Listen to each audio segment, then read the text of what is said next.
मौलाना जर्जीस अंसारी साहब असबाब राहत देखिए। इसलिए अपने माँ बाप की खिदमत करो, ये सबसे बड़ी नेमत है। विदेश जाने से बेहतर है कि 2 रोटी यही कमाओ ताकि आप बिस्तर पर अपने बाप को सोने से पहले, खुद खाने से पहले अपने बाप को भी अपने हाथ से खिला सको। अगर किसी को ये खिदमत करने का मौका मिल गया तो सुन लो, तुम्हारा बाप ही जन्नत है और तुम्हारा बाप ही जहन्नम है। ऐसे डॉक्टरी से और ऐसी पढ़ाई लिखाई से क्या फायदा। जो लोग सऊदी वगैरह काम कर रहे हैं 2-2 साल के बाद आते हैं, मेरे भाइयों मैं इसको नाजायज़ नहीं कह रहा हूँ, माफ़ कीजिएगा, ये मत कहना कि जर्जीस साहब ने नाजायज़ कहा, लेकिन मुझे बताओ कि अगर यहाँ बाप का इंतकाल हो जाए तो मिट्टी भी नहीं दे पा रहा है और अपने बाप के जनाजे में भी शिरकत नहीं कर पा रहा है। ऐसे बिजनेस से और ऐसी कमाई से हमें क्या मिला। साहब पेट ले जाता है, नहीं, गलत बात है। आप इधर ये कहो कि ज्यादा कमाने की हिर्स आपको सऊदीया ले गई, ज्यादा माल की हिर्स आपको कुवैत और दुबई ले गई, वरना आप इधर भी मजदूरी का काम कर सकते थे। क्या मैंने अपनी आंखों से नहीं देखा? कलियाचक मालदा के इलाके में हजारों की तादाद में रोजाना ट्रेन भर भर कर लेबर मजदूर पंजाब, दिल्ली और मुंबई की सरजमीन पर जा रहे हैं, मद्रास, चेन्नई और इधर उधर जा रहे हैं। मेरे भाइयों, क्या जो लोग यहाँ लेबर का काम कर रहे हैं, मजदूरी कर रहे हैं, क्या वो जिंदा नहीं है? लेकिन फर्क इतना है कि वो यहाँ महीने 2 महीने में आते भी रहते हैं और अपने माँ बाप को देखते भी रहते हैं। इस वक्त आपके बच्चों को आपकी जरूरत है। वहां रहकर आप अपने बच्चों की अच्छी तरबियत नहीं कर पाएंगे। दौलत कमाना कोई बुरी चीज नहीं है, लेकिन दौलत को जायज तरीके से कमाओ और जायज तरीके पर खर्च करो। ये उल्टी गंगा कैसे बह रही है? आप तसव्वुर कीजिए कि लोगों ने आज आजादी का नारा कैसे लगाया। यही चीज हमारी माँ बहनों के बारे में कह दिया गया है, माँ बहन बेटियों के बारे में। साहब, औरत को घर की 4 दीवारी में बंद कर दिया गया है। इस्लाम के अंदर बुर्का और नकाब लगा दिया गया। देख लीजिए हिजाब के ऊपर कितना गंभीर मुद्दा उठा कर्नाटक की सरजमीन पर, और उसको पूरा का पूरा मुद्दा बना दिया गया है, पूरा का पूरा मुद्दा बना दिया गया है। और टीवी पर डिबेट करने वाले जितने भी ये मुल्ला आते हैं, ये मुल्ला नहीं कठमुल्ला है। याद रखिएगा, ये मुसलमानों के नुमाइंदगे नहीं है। इनसे उल्टा सीधा बयान दिलवाने के लिए इनको बुलाया जाता है टीवी पर, क्योंकि मुझे मालूम है कि एक टीवी डिबेट में 5000 रुपए मिलता है चैनल की तरफ से। ये 5000 रुपए लेने के चक्कर में उल्टा सीधा बयान देने जाते हैं। एक मैंने खुद सुना है टीवी डिबेट पर,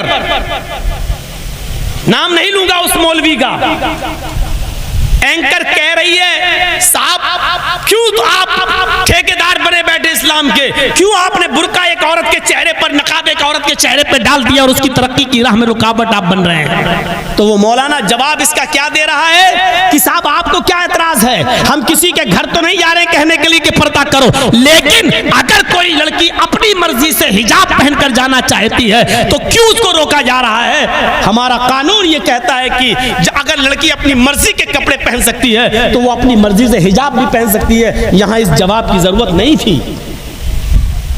क्यों आप ऐसा जवाब दे रहे हैं? आप यहां जवाब ये देना चाहिए कि आप इसको इस्लाम से जोड़कर क्यों देख रहे हैं? क्या आपके हिंदू धर्म के अंदर पर्दा नहीं है? क्या रामचंद्र जी की पत्नी सीता का चेहरा राम के छोटे भाई लक्ष्मण ने देखा है? मुझे बताइए कि सीता जी क्यों पर्दा करती थी।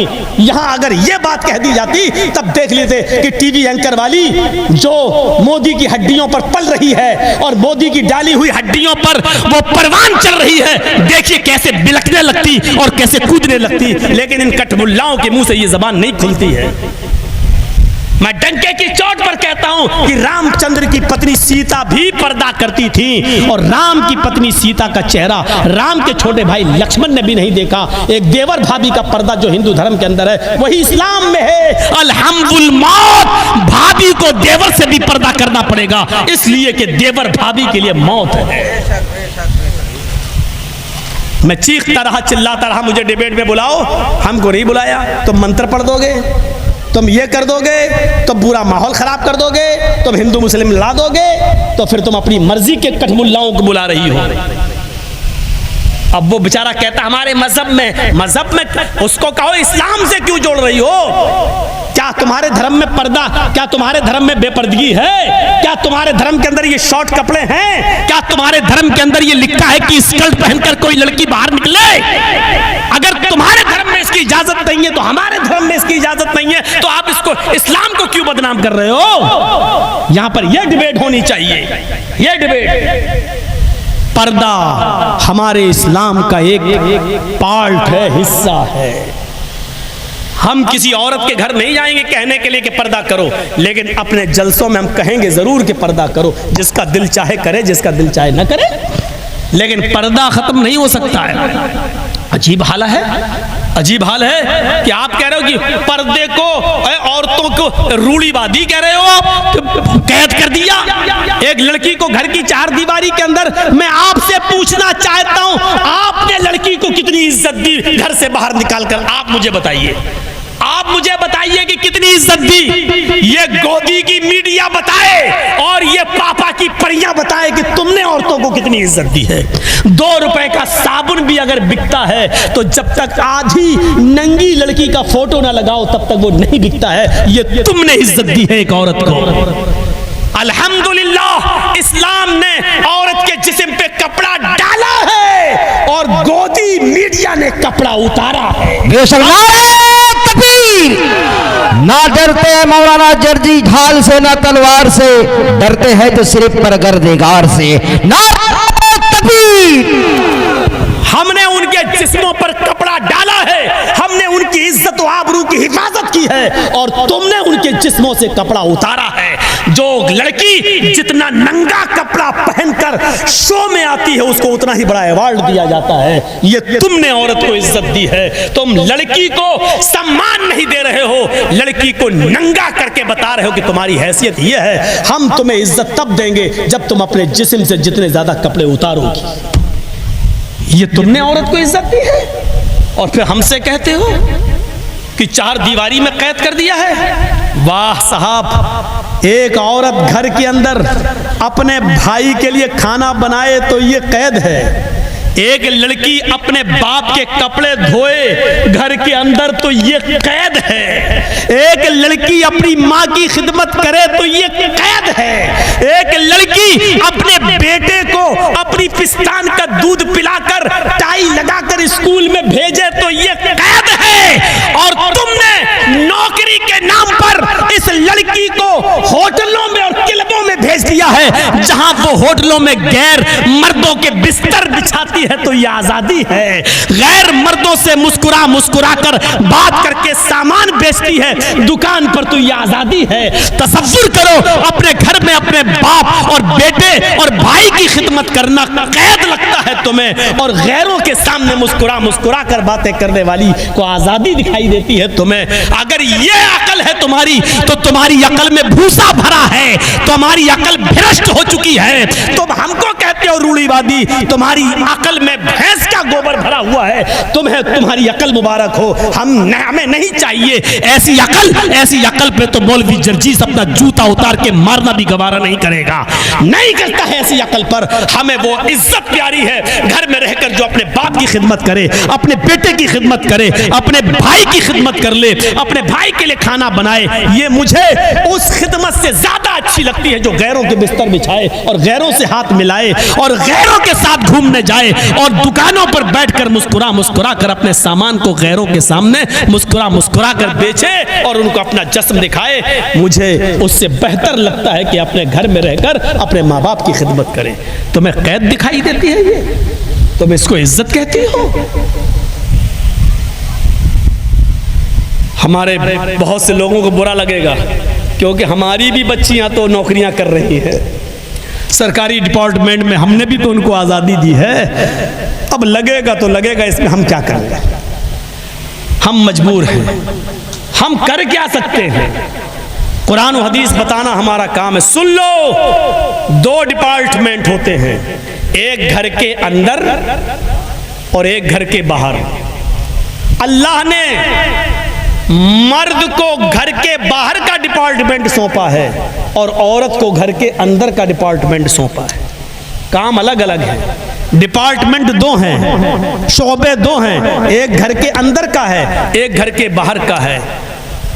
दो ही मखलूक है, मर्द और औरत। औरत को घर के अंदर का डिपार्टमेंट दिया है और मर्द को घर के बाहर का डिपार्टमेंट दिया है। मर्द की जिम्मेदारी है कि वो मेहनत करे, मजदूरी करे, बिजनेस करे, कारोबार करे, कमा कर लाए। और औरत की जिम्मेदारी यह है कि घर में बर्तन धोए, झाड़ू लगाए, घर की सफाई करे और अपने बच्चे की देख रेख करे और घर का सारा मामला औरत संभाले। इसलिए उसको रब्बतुल बैत, घर की मालिका और घर की महारानी कहा गया है। और यह कह दो इंग्लिश में कि औरत को होम मिनिस्टर का दर्जा दिया गया तो गलत नहीं। अपने अपने डिपार्टमेंट बांट लो, बात खत्म। औरतों को भी आपने बाहर के डिपार्टमेंट पे लगा दिया है तो गड़बड़ी तो पैदा होगी ही, गड़बड़ी तो पैदा होगी। और अभी एक चुड़ैल का इंटरव्यू आया था, देखा आपने?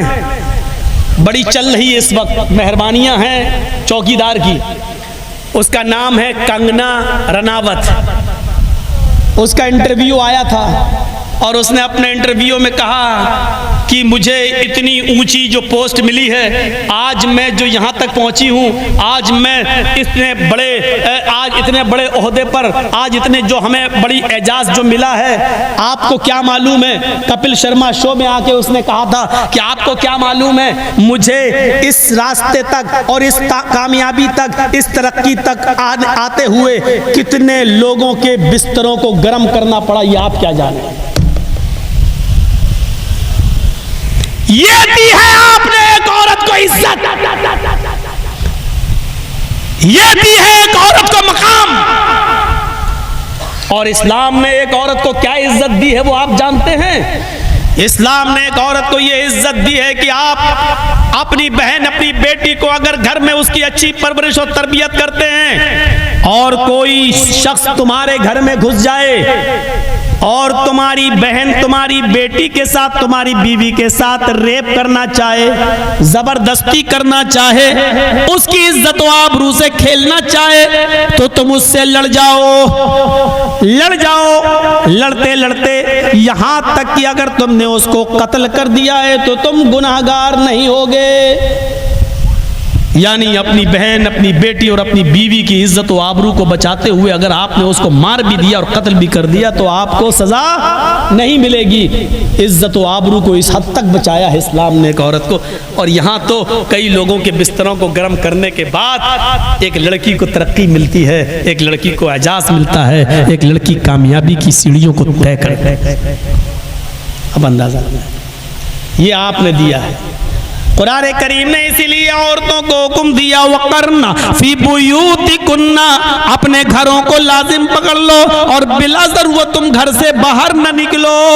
कुरान करीम ने कहा कि अपने घरों को पकड़ लो, लाजिम पकड़ लो, घरों से बाहर न निकलो बिला ज़रूरत। इसका यह मतलब नहीं है कि अगर तुम्हारी तबीयत खराब हो जाए तब भी तुम नहीं जा सकती हो, नहीं। अगर तुम्हारी तबीयत खराब है तो डॉक्टर को दिखाने जा सकती हो, हॉस्पिटल तुम जा सकती हो, इजाजत है तुम्हें। शादी में शिरकत कर सकती हो, जायज है तुम्हें।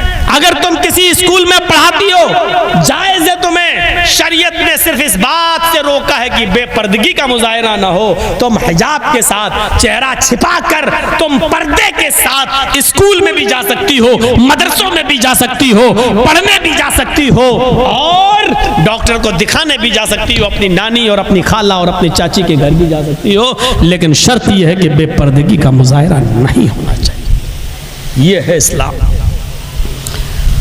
हजरत फातिमा तो यहां तक कहती थी कि अली, जब मेरा इंतकाल हो जाए तो मुझे दिन के उजाले में दफनाने मत ले जाना, मुझे ईशा की नमाज के बाद रात की तारीकी में दफनाने के लिए कब्रिस्तान ले जाना। तब हजरत अली ने कहा ऐसा क्यों? तो फरमाती हैं कि मैं नहीं चाहती कि मेरे मुर्दा जिस्म के ऊपर पड़े हुए कफन पर भी किसी गैर मर्द की नजर पड़े। मेरे मुर्दा जिस्म पर पड़े हुए कफन पर भी किसी गैर मर्द की नजर पड़े, चेहरा तो दूर, हाथ तो दूर, हथेलियां तो दूर, मेरे जिस्म पर पड़े हुए कफन पर भी किसी गैर मर्द की नजर पड़े, ये पर्दा था। वो भी कह रही है कि मेरे इंतकाल के बाद भी, जबकि मुर्दा लड़की से निकाह जायज नहीं है, मुर्दा से निकाह हलाल नहीं है, जायज नहीं, फिर भी कह रही है कि मेरे इंतकाल के बाद मेरे जिस्म पर पड़े हुए कफन पर भी किसी गैर मर्द की नजर पड़े, मैं इसको भी गवारा नहीं करती हूँ। हजरत फातिमा से सीखें आज हमारी बच्चियां, आज हमारी कौम की बेटियां। हमारे भाइयों को समझना चाहिए, हमारे माँ बाप को भी समझना चाहिए कि अपनी बेटियों को वो कौन सी पढ़ाई पढ़ा रहे हैं। आइए हम देखते हैं। फिर बात यहां से निकली थी कि दौलत कमाना कोई बुरी चीज नहीं है, जायज तरीके से कमाओ और जायज तरीके पर खर्च करो, कमाइए और सदका खैरात भी कीजिए। सुना है आपका कि जो ये संस्था, एक तंजीम, एक सोसाइटी जो आपकी चल रही है ITS के नाम से, ये गरीब और यतीम बच्चियों की शादी का जो इंतज़ाम करती है। मैंने कहा था ना कि सुना है इस इलाके में बहुत पैसा है, लेकिन पैसे के हिसाब से दिल भी है या नहीं, इसको जानने के लिए मुझे 2-4 दिन रहना पड़ेगा, क्योंकि फ़ौरन किसी चीज़ का अंदाज़ा नहीं लगता। लेकिन 2-4 दिन मेरी इतनी किस्मत कहाँ है कि मैं आपको दे सकूँ। आज यहाँ तो कल वहाँ, परसों वहाँ। वो तो कोरोना का मामला अगर नहीं आया होता तो अभी भी मैं इंडिया में नहीं, इंडिया के बाहर किसी दूसरी कंट्री में होता, लेकिन कोरोना के बाद तब से जाना नहीं हो पा रहा है। और अब खुला है, लोग बुला रहे हैं तो डर की वजह से हम खुद नहीं जा रहे हैं कि नहीं पता नहीं उधर फिर लग गया तो फिर गया। सुनते हैं कि फिर दिल्ली में कोरोना फैलने लगा। और इन दो जो बैठे हुए हैं, 2 लोग, 2 ही हैं मेन, ये 2 ही मैन है बस।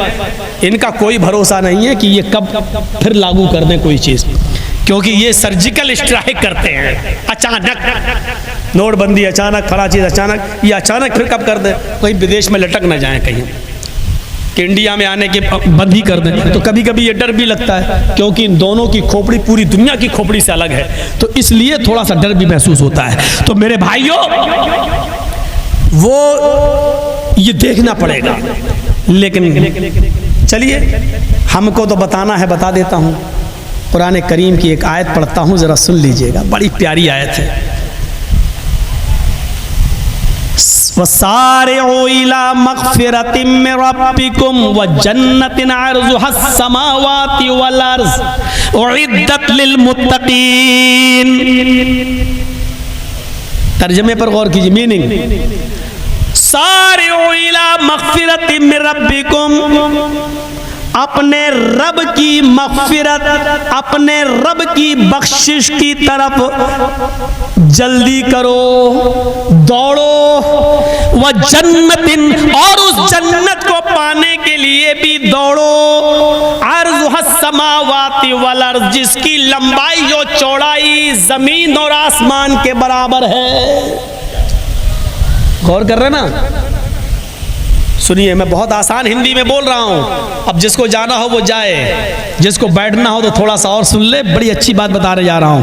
वसारिउ इला मग़फ़िरतिम मिन रब्बिकुम व जन्नतिन अर्ज़ुहस समावाति वल अर्ज़, अपने रब की मग़फ़िरत की तरफ दौड़ो और उस जन्नत की तरफ दौड़ो जिसकी लंबाई और चौड़ाई जमीन और आसमान के बराबर है। उइद्दत लिल मुत्तकीन, जो अल्लाह से डरने वालों के लिए तैयार की गई है। अल्लाह ने नेक अमाल की तरफ दौड़ने का हुक्म दिया है, दौड़ो, जल्दी करो। रमजान का महीना गुजर गया। रमजान के बाद हमसे छोटे छोटे बच्चे पूछ रहे हैं, मौलाना साहब, रमजान के महीने में जो नमाज पढ़ने आते थे और हम जो अगली सफ में खड़े हो जाते थे तो वो हमें कान पकड़कर भगा देते थे और पीछे कर देते थे। चलो तुम शोर करते हो, चलो पीछे। जो लोग रमजान के महीने में हमें आगे सबों से हटाकर पीछे कर दिया करते थे, वो कहाँ चले गए? वो दिखाई नहीं देते हैं। अब तो इमाम साहब हमसे कहते हैं, बच्चों तुम ही आगे खड़े हो जाओ, पहली सब खाली है, इसको भर लो। वो लोग कहाँ चले गए? वो दिखाई नहीं दे रहे हैं। और मौलवी जर्जी सुन छोटे छोटे बच्चों को रोते हुए कह रहा है कि बच्चों अब वो लोग सिर्फ जुमे के दिन तुम्हें दिखेंगे, अब तुम आराम से आओ और पहली सफ में नमाज पढ़ लिया करो, तुम्हें कोई रोकने वाला नहीं मिलेगा। अब वो लोग जो तुम्हें रमजान में पिछली सफ में कर दिया करते थे, अब ये लोग सिर्फ जुमे जुमे तुम्हें दिखाई देंगे, एक हफ्ते में एक दिन तुम्हें पीछे खड़ा होना पड़ेगा।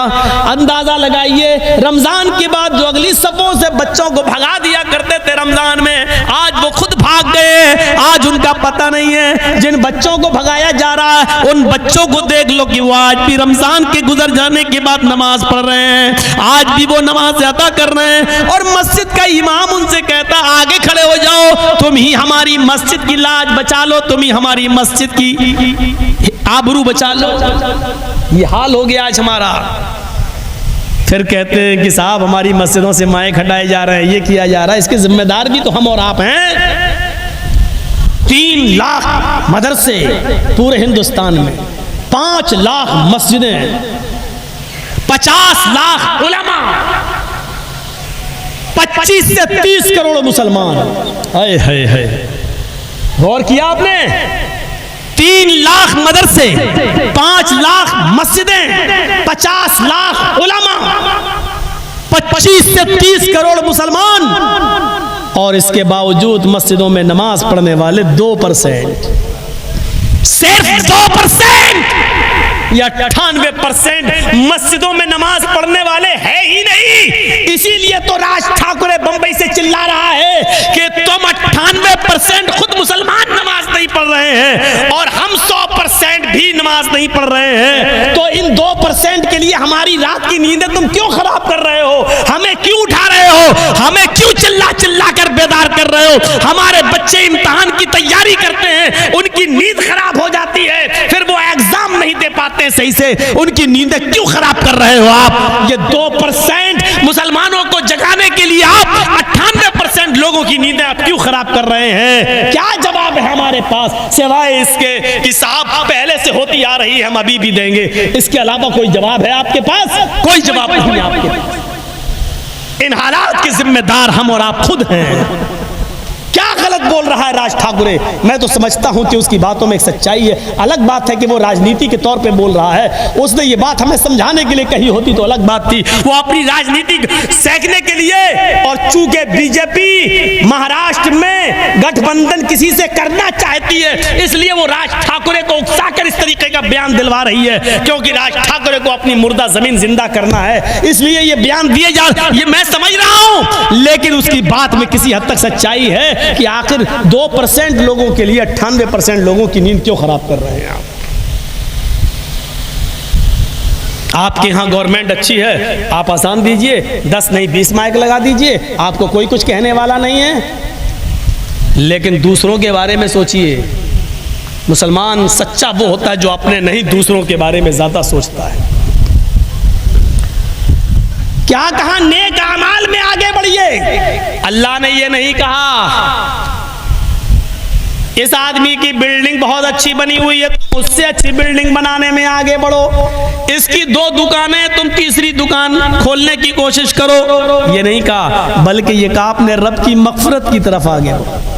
एक वाकया सुनाता हूं, बहुत जबरदस्त वाकया है। आपने वो वाकया सुना होगा, लेकिन मेरी ज़बान से सुनिए, आपको उस वाकये को सुनकर बड़ी दिलचस्पी होगी और अच्छा लगेगा।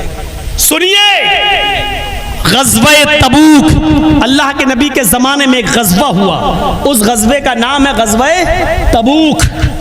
तकरीबन मदीने से 1200 किलोमीटर दूर, 1200 किलोमीटर, आपके मालदा से दिल्ली 1200-1300 किलोमीटर, आपके कलकत्ता से दिल्ली तकरीबन 1400 किलोमीटर, 1500 किलोमीटर, यहाँ से आप 300 किलोमीटर कम कर दो। अब आप अंदाज़ा लगा सकते हैं कि कितना दूर हुआ। 1200 किलोमीटर, 1200 किलोमीटर का सफ़र, वहाँ ग़ज़वा होना है। और ट्रेनें नहीं है, फास्ट सवारी नहीं है, प्लेन भी नहीं है, वहाँ सहाबा को जाना है जंग लड़ने।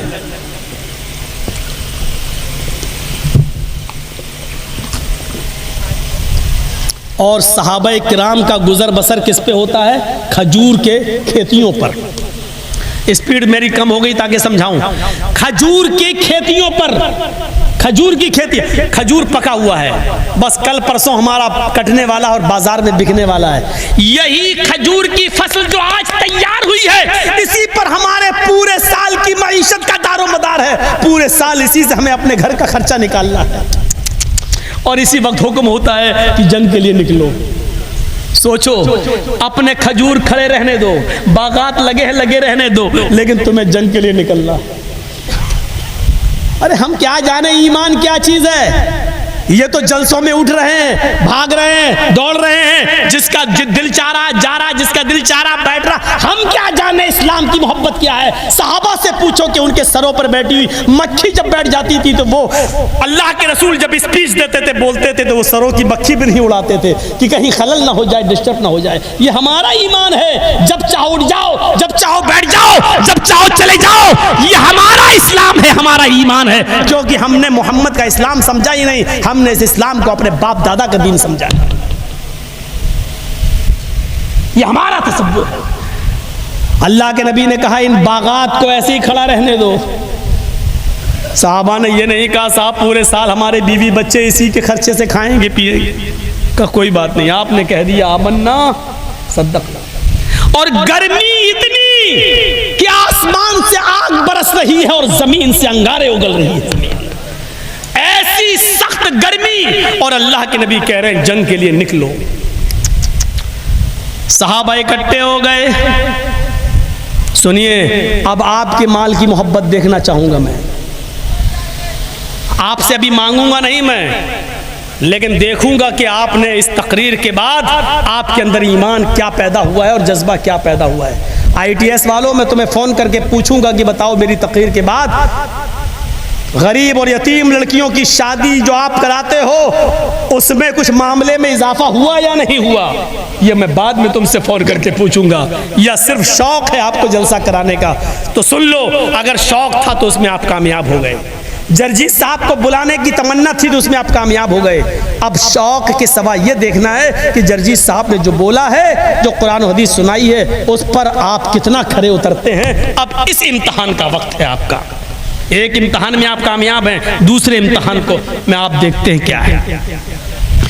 अल्लाह के नबी ने कहा तुम सब तैयार हो जंग में जाने के लिए? कहा तुम्हारी फसल पक कर तैयार है? फरमाया हाँ। बहुत दूर जाना है? कि हम तैयार हैं। फरमाया इतना दूर सफर करना है, उसके लिए कुछ खर्चा चाहिए। सफर के लिए ऊंट चाहिए, घोड़े चाहिए, कुछ माल दौलत भी चाहिए। लिहाजा जिसके पास जो हो और जितनी इस्तिताअत हो, अपने माल में से वो उतना लाए, जितना उसकी इस्तिताअत हो वो दे दे, जितनी ताकत हो देने की उतनी दे दे। जाओ अपने अपने घरों से चंदा लेकर आओ। यहां देखिए, हजरत उमर फारूक मुस्कुरा दिए। उमर फारूक के चेहरे पे खुशी आ गई। हजरत उमर फारूक ने दिल में सोचा आज बड़ा अच्छा मौका है, आज मैं अपने घर से इतना माल ले आऊंगा, इतना माल ले आऊंगा कि आज अल्लाह के नबी खुश हो जाएंगे। और आज का दिन वो दिन है, आज मैं अबू बकर सिद्दीक से नेकियों में आगे निकल जाऊंगा। नेकियों में आगे निकलने की बात होती थी, माल दौलत में नहीं। क्या कह रहे हैं हजरत उमर फारूक? आज मैं इतना खर्च करूंगा अल्लाह की राह में कि आज का दिन है, शायद मैं अबू बकर सिद्दीक से नेकियों में आगे निकल जाऊं। कुरान ने कहा ना नेकियों में आगे निकलो, नेकियों में बढ़ो, नेकियों में दौड़ो। आज मैं नेकियों में आगे निकलूंगा। हजरत उमर घर गए, पूछा अपनी बीवी से घर में क्या क्या माल है। माल रख दिया, 2 ऊंट हैं, 4 बकरी हैं, ये है वो है। फरमाया 2 ऊंट हैं, 1 ऊंट सदका, 4 बकरी है, 2 ऊंट सदका। यानी अपने घर के माल दौलत में 2 हिस्से किए, एक हिस्सा अल्लाह के रसूल को दे दिया और एक हिस्सा घर में छोड़ा। यानी आधा घर में छोड़ दिया और आधा ले आए अल्लाह के नबी के पास रख दिया। हजरत अबू बकर सिद्दीक घर में गए और कहा बीवी घर में क्या है? कहा ये है। सब उठा लाए। अबू बकर सिद्दीक सब उठा लाए, लेकिन अबू बकर का सारा माल भी उमर फारूक के आधे माल से बहुत कम था। अबू बकर सारा ले आए, रख दिया। अल्लाह के नबी ने पूछा, उमर क्या लाए हो? कहा आधा माल, आधा घर में छोड़ दिया। अल्लाह के नबी मुस्कुराए, कहा अल्लाह तुम्हारे माल में बरकत दे, जो घर में छोड़ा है अल्लाह तुम्हारे माल में बरकत दे।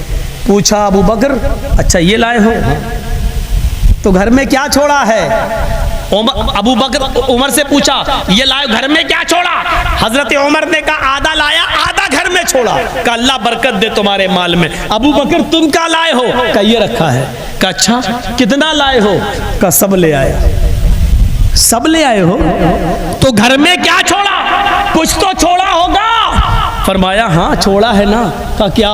कहा अल्लाह और उसके रसूल की मोहब्बत छोड़ के आया। क्या कहा? अल्लाह और उसके रसूल की मोहब्बत छोड़ के आया हूं। हजरत उमर फारूक को वही गशी आई और चक्कर आए और गिर गए। लोगों ने पानी के छींटे मारे, होश में आए। पूछा उमर क्या हुआ?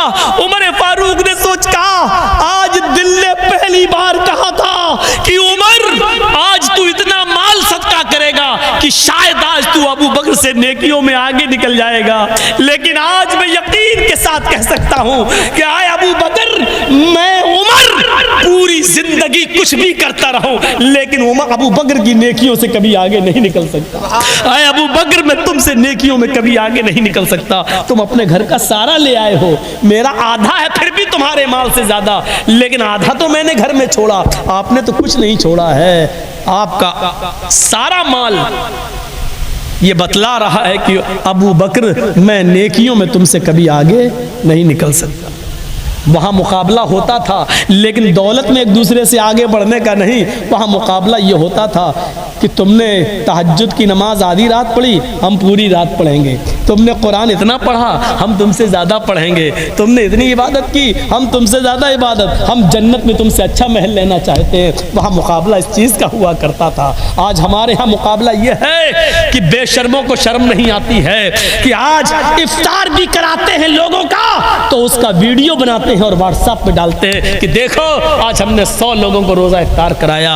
अरे इफ्तार कराकर वीडियो बनाने वालों, इस हिंदुस्तान में ऐसे लोग भी मौजूद होते हैं जिनको खजूर का एक दाना भी नसीब नहीं होता है, जिनको पानी का एक घूंट भी नसीब नहीं हो रहा इफ्तार के वक्त। तुम्हारे व्हाट्सएप पे पड़ी हुई इन नियामतों का फोटो देखकर उनका क्या तसव्वुर होता होगा, उनके दिल में क्या हुक उठती होगी।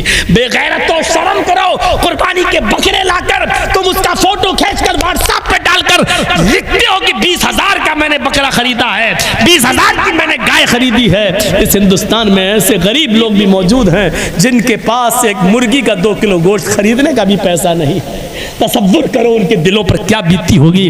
तो मैं शर्म नहीं आती है? शरीयत ने कुछ चीजें जायज की हैं, शरीयत ने कुछ चीजों पर बैंड लगाया है।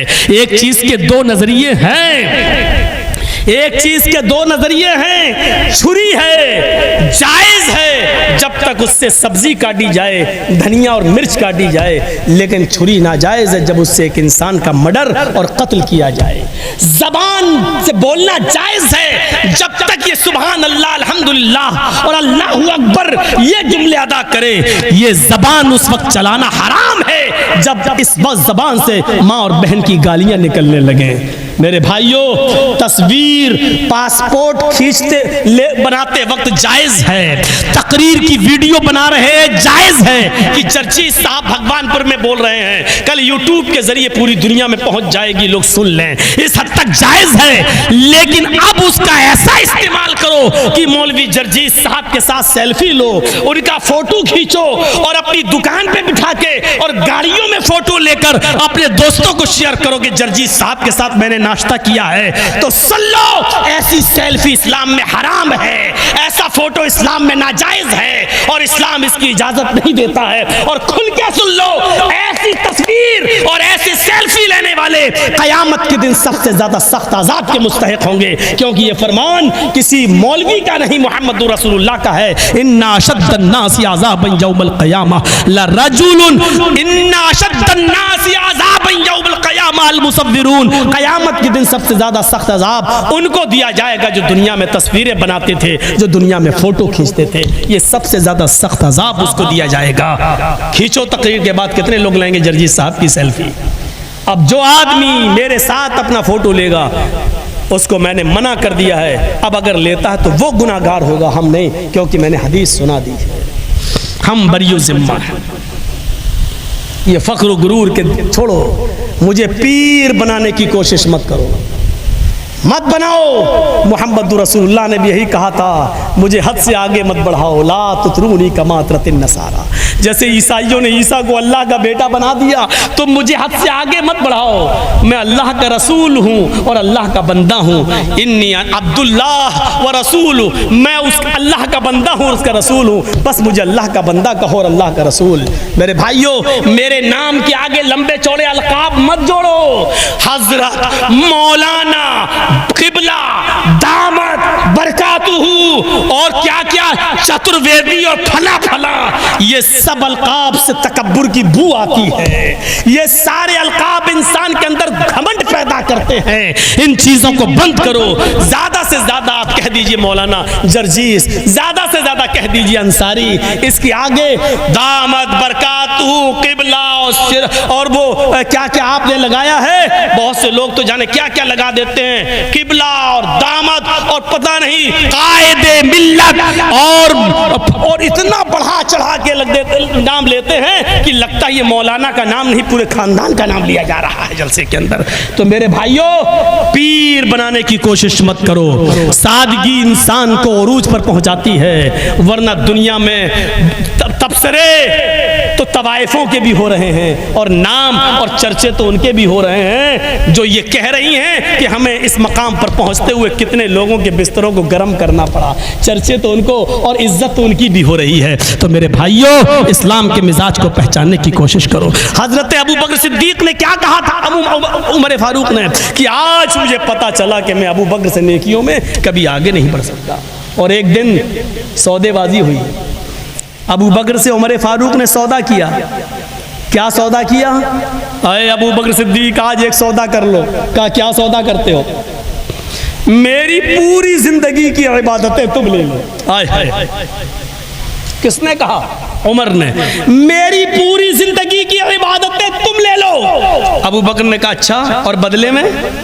कहा बदले में मुझे सिर्फ अपनी जिंदगी के एक दिन, और उस दिन में भी उस रात का हिस्सा जिसमें गारे सौर में आप अल्लाह के रसूल के साथ थे और नबी को अपनी गोद में सुला रहे थे और बिच्छू आपके पैर में काट रहा था और बिच्छू के डंक से आपको तकलीफ हो रही थी, लेकिन आप पैर इसलिए नहीं हिला रहे थे कि मेरे आका की नींद न खुल जाए, मेरे आका की नींद में डिस्टर्ब न हो जाए।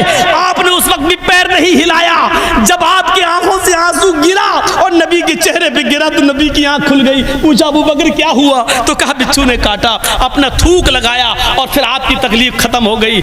आपकी उस रात की एक दिन नबी के साथ जो मोहब्बत थी वो एक दिन की इबादत मुझे दे दीजिए। मेरी पूरी जिंदगी की इबादत आप ले लीजिए, लेकिन एक रात की इबादत मुझे दे दीजिए। मुझे उम्मीद है कि आपकी वो एक रात की इबादत मेरी पूरी जिंदगी की इबादत पर भारी होगी। मेरे प्यारे साथियों, ये मुकाबला क्या मुकाबला था, और हजरत उमर फारूक किस तरह नेकियों में आगे बढ़ना चाह रहे थे। ये एक रात की इबादत मेरी जिंदगी की सारी इबादतों से बेहतर होगी, मुझे दे दीजिए। अबू बकर सिद्दीक ने कहा नहीं, तुम्हारे लिए तुम्हारी कब्र है, हमारे लिए हमारी कब्र है, तुम्हारे लिए तुम्हारे आमाल है, हमारे लिए हमारे आमाल हैं। याद रखिए मेरे भाइयों, इस दुनिया में पैसा तो कमा लिया आपने, लेकिन पैसा कमाने के बाद ये रहेगा कितना दिन, इसकी कोई गारंटी नहीं है। इसलिए अगर अल्लाह ने आपको पैसा दिया है तो दीनी कामों में खर्च भी करो। सबसे ज़्यादा ज़रूरी इस वक्त यही है कि गरीब लड़कियों की शादी कराई जाए, यतीम बच्चियों की शादी कराई जाए, ज़रूरी है इस वक्त। मेरे भाइयों, कितनी लड़कियों ने जहेज न होने की वजह से अपनी जान दे दी है, कितनी लड़कियां खुदकुशी कर बैठी और कितनी लड़कियां। आप जाओ दिल्ली का सर्वे करो, बॉम्बे कमाडीपुरा का और दिल्ली जीबी रोड का सर्वे करो मेरे भाई, वहां की रिपोर्ट पुलिस स्टेशन में जाके पूछो तो पता चलेगा इनके माँ बाप ने जहेज न होने की वजह से लड़कियों की शादी में डिले किया, तो ये लड़कियां यहां आकर बैठ गई हैं और धंधा कर रही हैं, क्योंकि इनके पास कोई दूसरा रास्ता नहीं है। इनके जिम्मेदार कौन है?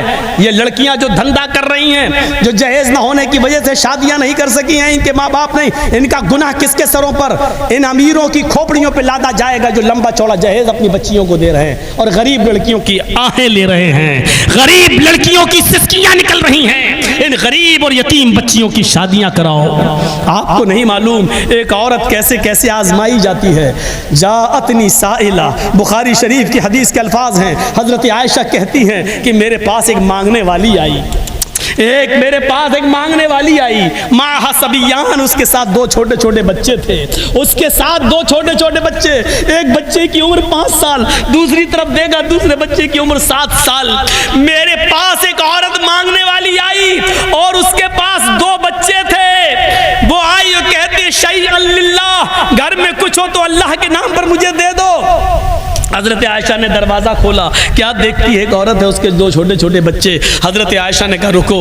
अंदर गई, फरमाती है मेरे पास एक खजूर था, मेरे पास एक खजूर था। मैं गई और मैंने वो खजूर लाकर उसको दे दिया। एक खजूर की क्या हैसियत है? क्या एक खजूर में किसी का पेट भरता है? लेकिन अल्लाह के नबी फरमाते हैं अगर सदका करने के लिए तुम्हारे पास बहुत ज़्यादा दौलत नहीं है, तब भी अपने आप को जहन्नम से बचाओ। वलौ बिशिक्क़ि तमरतिन, अगर खजूर का एक टुकड़ा हो तो वही सदका कर दो। ज़रा तसव्वुर करो, खजूर का एक टुकड़ा सदका करने से भी मेरे भाइयों नजात मिलती है।